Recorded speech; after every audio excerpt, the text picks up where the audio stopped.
Hello everybody, it's Julia here from the Highly Sensitive Tarot, and I'm back today with video 3 in my series looking at the Rider-Waite-Smith deck from 4 different perspectives. We have the before tarot, the during tarot you could call it, which is the Radiant Wise Rider-Waite-Smith deck, the after tarot, and the tarot of the new vision. So today we're up to card 17, which is the star. And today I'm going to get through to the world as 5 cards today. So looking at the star here, this beautiful, beautiful card. This is sort of like the archetype of inspiration, I think, really, isn't it? The calm after the storm of the Tower and the Devil cards. It's sort of healing and renewal. It's associated with Aquarius, and I often just think that this is the sort of card that this is how you might feel after a good cry, you know, after going through some kind of trauma, something quite traumatic and really difficult, and it's over. And there's that relief and that renewal and that healing that comes with it. You might have found some kind of peace and clarity or an emotional breakthrough with this card. So in, excuse me, in all of these cards, we see here that the lady here is naked, which obviously represents her vulnerability. We see the stars. And all of these stars are funny shaped stars, aren't they? They're all 8-sided stars, because this is the number 8 in the numerology. This is card number 17, which equals a number 8. So these stars are all 8-sided. They have 8 rays to represent number 8. There are also 8 stars here. I think stars represent wishes, if I remember rightly. So on top of the woman here in the before tarot, she has what is this bird? I think it's an ibis. That rings a bell, which is a symbol of Thoth, isn't it? The god of language. So we see that here in the before tarot.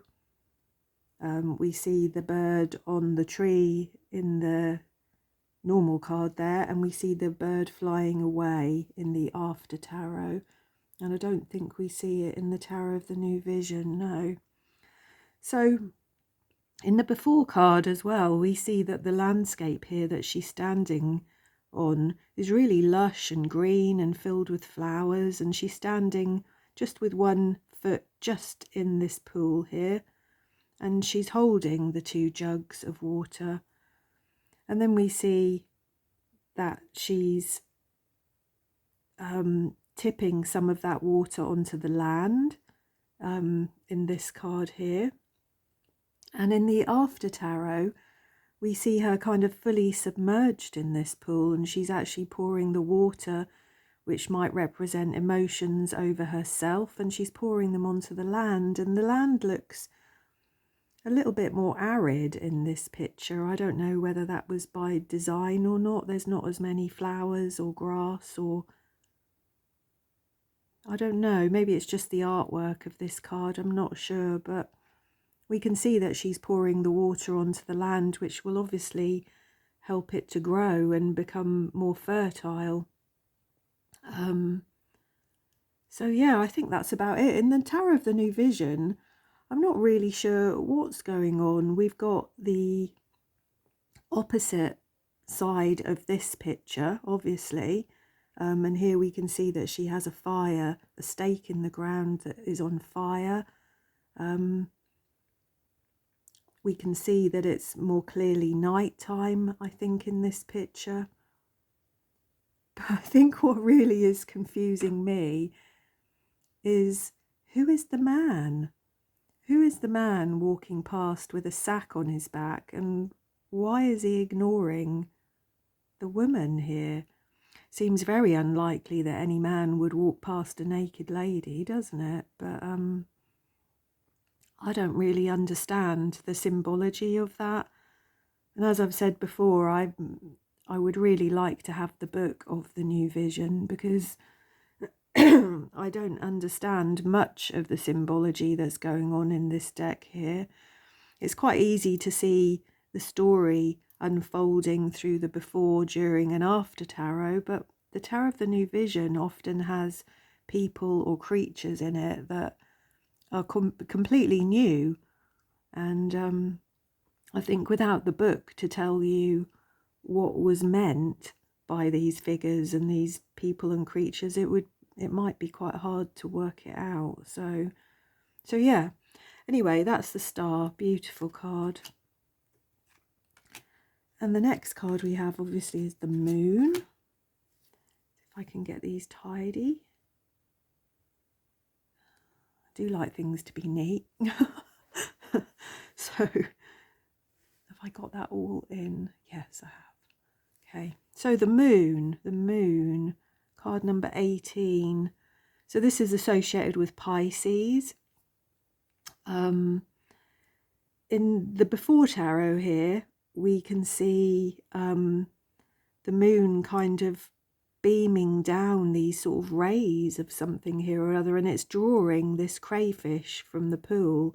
It's like the pull of the moon's energy. And I remember reading somewhere that this pull of the moon is like the pull of pieces of your unconscious, you know, ready to take form in the material world. On the shore here, we can see a dog and a wolf. It wasn't always clear, I think, in the traditional card here, whether that there was a dog and a wolf. They could have just been two dogs, couldn't they, or two wolves? But we've definitely got a dog and a wolf here. And I think they may represent that sort of push and pull of our animal instincts, if you like. The towers that we have here, we've seen before in the Death card, and they represent the dual polarities that we exist between, really. In the card here, we can see a path that takes us off through the mountains. And the path is just really the way forward. What else have we got here? In the after tarot, we can see that there is a woman emerging from between the two pillars there. And I'm sort of wondering, really, has she come to meet the man who is emerging out of the water? And in the tarot of the new vision here, we can see these towers are mirrored. They're not only on the land, they are also in the water. Yeah, so I am seeing that right, aren't I? We've got two towers on the land and two towers in the water. And we have the woman coming through the path down to the water to meet the man who is coming out of the water. So yeah, I'm not really sure what that might mean, except perhaps again those kind of dualities, like with the wolf and the dog, the domestic dog and the wild wolf, the male and the female, the yin and the yang. We've got the sun here and the moon, so I would expect that this is another reference to some kind of duality, isn't it? What else did I want to say? I think really this card can often kind of represent themes to do with fertility and creativity, can't they? We've got the water here, we've got the sun here, we've got the man, we've got the woman, we've got the moon, which is the bringer of the cycles, isn't it? Of a woman's cycles of 28 days. And how a pregnant belly might wax and wane just like the moon. So I think that, you know, we've got a lot of themes of fertility going on here. So yeah, that's a really interesting set of cards there. And then we have the Sun,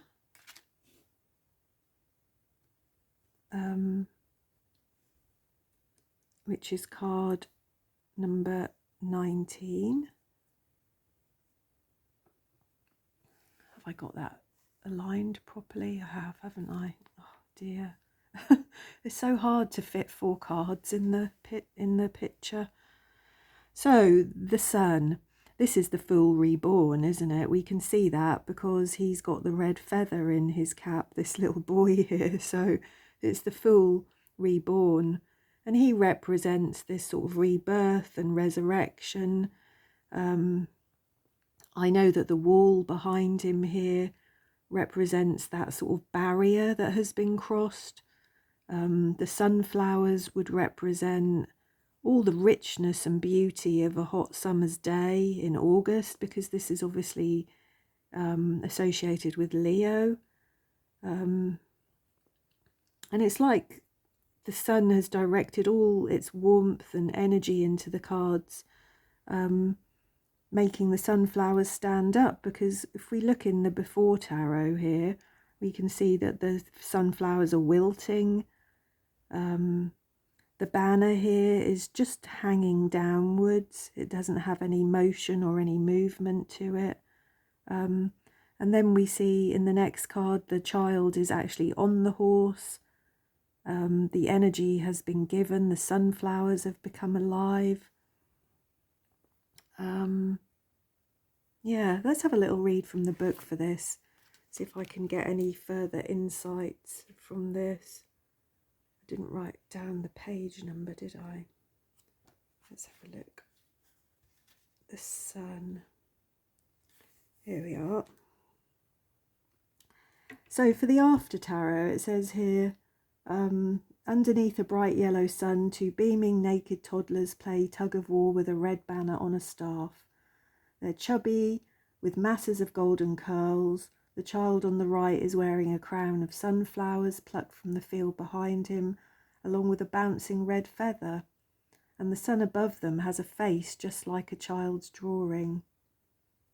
So, what else does it say here? The children in the card are naked because their enthusiasm is unbridled and pure. They're nude, they have no reservations or inhibitions. The banner, technically a standard or a symbolic flag mounted on a pole, represents a rallying point and an inspiration to victory. Historically, the rising and setting sun has always been a symbol of life and death. The sun is a marker of annual events like birthdays and anniversaries, as well as solar holidays like solstices. The sun isn't reflective like the moon, but it's active. The sun radiates the energy and heat that the moon later reflects. So symbolically, it embodies masculine principles of energy and action, as opposed to the feminine qualities of receptivity and reaction of the moon. So that's interesting, isn't it? And on the Tarot of the New Vision here, we're just seeing the reverse picture of this, and there's not really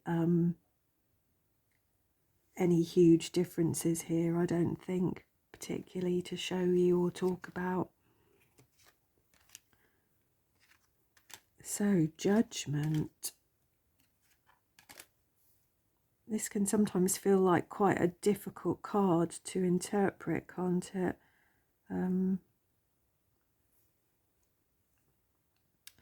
Yeah, so again, while I was reading about this, the archangel here, I had always assumed was Gabriel, but I have seen written that this is Michael. So again, if you know, it would be good to hear what you think of who this is. So Judgment is really, to me, it's kind of a wake-up call, isn't it? It's an awakening of consciousness or a new reality. You know, when the angel here blows his horn, reality will change, life will change. And in the before tarot here, in the coffins, we have a man, a woman and a child. And I think that probably is to reflect all aspects of our souls. I think this card also kind of means that everything is changing, even if you're not aware of the changes. In the middle card here, we can see the people have actually stood up out of their coffins. The coffins are in the water, which, as always, would represent some kind of emotion. The flag here, this red cross, I think, I mean, all I know about that really is it's a kind of universal symbol of rescue, isn't it? And of healing. So perhaps that's what's meant here by that.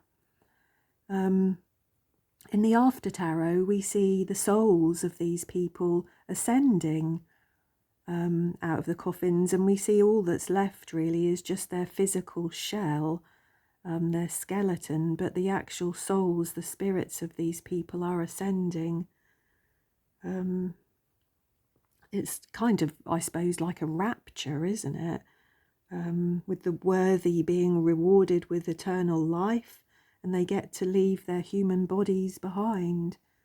What have we got going on in the Tarot of the New Vision here? Well, a very similar picture to the Radiant Rider-Waite-Smith. We're just looking from behind. What else do we see here? Well, I think the only difference really is that we've got birds, haven't we? And we've got black birds flying down into the water and white birds leaving the water and flying upwards towards heaven. Maybe this is in reference to as above, so below. Not really sure. Let's again have another quick little look in the book and see if I can come up with anything else here. I think I have to go, where do I, yeah, I have to go back, don't I? Judgment. So yeah, in this book it says it's Archangel Gabriel, but I'm pretty sure in another book I'd read it said it was Archangel Michael. Yeah. So it says here, angels are heralds and messengers. All the people in the card are naked as they have no secrets. The equilateral solar cross on Gabriel's banner is a symbol of the union of male and female and positive and negative. So not only is it the red cross, that sort of universal symbol of rescue and peace, it's a symbol of the union of male and female, positive and negative. The clouds are a symbol of higher thought as well as a veil between heaven and earth.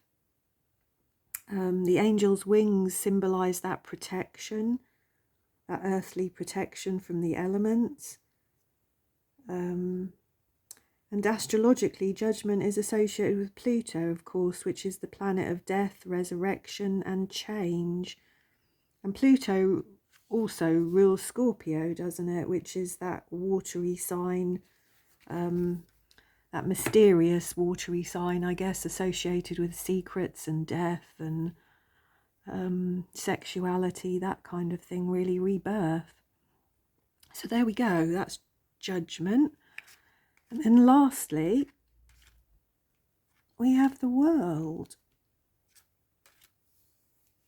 So there we go. So card number 21, the World. So this is the never-ending dance of life, isn't it? This is the card of completion and, you know, an invitation to begin another round, to start again. I think it's interesting when we look at this first card here, the Before Tarot, we've got a male and a female, haven't we? When in all the other cards we just have the female figure here. This again could perhaps represent that integration of the male and female.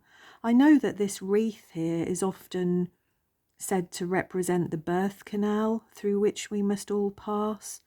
And I think the red ribbon here that we see on all of the cards represents some kind of infinity symbol, of that eternal nature of this birth canal, this wreath. And the red obviously represents success as well, doesn't it?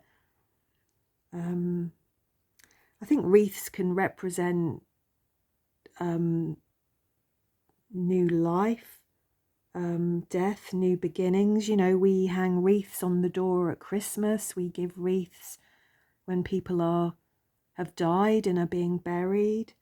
They're things that, you know, we use throughout the seasons, don't we? And when people die, but we also crown heroes' heads with laurel wreaths, don't we? As we see in the Six of Wands. And then when we've also actually got the astrological symbols around the side here. We've got the angel, which is Aquarius. We have the phoenix, which is Scorpio. We have the bull, which is Taurus. And we have the lion, which is Leo. And when we get to the after tarot, we can see that they've actually changed into the tarot suits. But when we look at the radiant Rider-Waite-Smith here, we can see that she's holding two wands, which become the as above and so below in the after tarot. I'm not quite sure why she would hold two hands, but she's holding them like the magician does. And I think maybe it's just that energy flows through her. I think the scarf that is wound around her body would also represent something like the infinity symbol here that we see with the ribbon. And I think that that's probably about it, isn't it, really, with this card? I know that this is associated with Saturn, which is a planet with many rings, which might represent those sort of boundaries and structures, and perhaps even the ring here of the wreath, or the ring of the Wheel of Fortune. I don't know. Yeah. But anyway, I think that's about all I have. Excuse me. I think that's about all I have for these cards. It's been absolutely fascinating to look through all the majors here and to compare these cards. I'm still not entirely sure whether I will go forward and look at the rest of the deck, or whether I will just pick a few favourites out that really do show a story, or whether I'll stop altogether and get distracted and move on to something else. I'm not entirely sure yet, but I will, excuse me, I will have a bit of a break from this little series for a week or two, and I'll have a think about whether I want to continue. So do let me know in the comments if you've enjoyed this little series, and do let me know if you know some of the things that I didn't know, for instance, like who is the man in the what card was it? Who was the man in the star card that was walking past the naked lady? Yeah, who was this? Yeah, so anyway, I hope you enjoyed that. Please do let me know. Do say hello. I love to have a little chat with you all. And I shall see you all again soon. Thank you.